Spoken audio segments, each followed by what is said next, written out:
সাইকেলে করে বাজার থেকে ফেরার পথে মর্মান্তিকভাবে পথ দুর্ঘটনায় মৃত্যু হল এক বৃদ্ধের। ঘটনাটি ঘটেছে গতকাল সোমবার হুগলির গোঘাটের ক্যানালপুল সংলগ্ন এলাকায়। মৃত বৃদ্ধের নাম শওকত আলী শাহ, বয়স ৬৭ বছর, বাড়ি গোঘাটের বাঁধারং গ্রাম পঞ্চায়েতের উত্তর সাঁইথিয়া গ্রামে। জানা গেছে শওকত আলী শাহ বাজার করতে বেরিয়েছিলেন। এরপর বাজার করে বাড়ি ফেরার পথে তাকে একটি বাইক নিয়ন্ত্রণ হারিয়ে সজোরে গিয়ে ধাক্কা মারে। এই ঘটনায় তার ডান হাত এবং বাঁ পা ভেঙে যায় বলে পারিবারিক সূত্রে জানা গেছে। পরিবারের সদস্যরা দ্রুত চিকিৎসার জন্য আরামবাগ মেডিকেল কলেজ ও হাসপাতালে নিয়ে আসলে চিকিৎসা চলাকালীন তার মৃত্যু হয় বলে পরিবারের সদস্যরা জানিয়েছেন। এই ঘটনায় এলাকায় ও পরিবারের শোকের ছায়া। মৃত ব্যক্তি পেশায় চাষবাসের কাজ করতেন। বাড়ির স্ত্রী ছাড়াও রয়েছে একটি ছেলে ও একটি মেয়ে। এ বিষয়ে কি জানাচ্ছেন বিস্তারিত শুনুন। ঘটনাটা ঘটেছিল বলতে, বাড়ি থেকে যিনি মারা গেছেন উনি বাড়ি থেকে বেরিয়েছিল বাজারে, আমাদের ক্যালেনপোল বাজারে।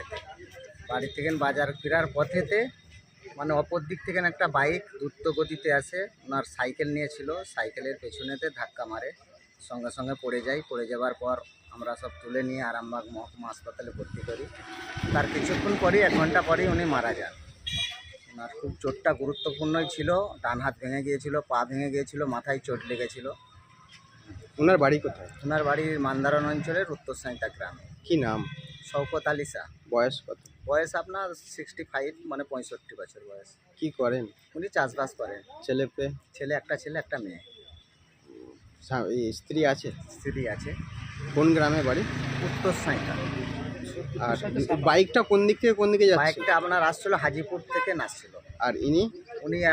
উনি ক্যালেনপোল থেকে মানে হাজিপুর যাচ্ছিল। আপনার নাম?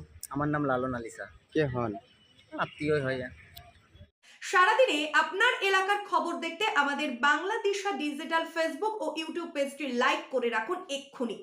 আপনারা দেখছেন আমার বাংলার নতুন দিশা, বাংলা দিশা।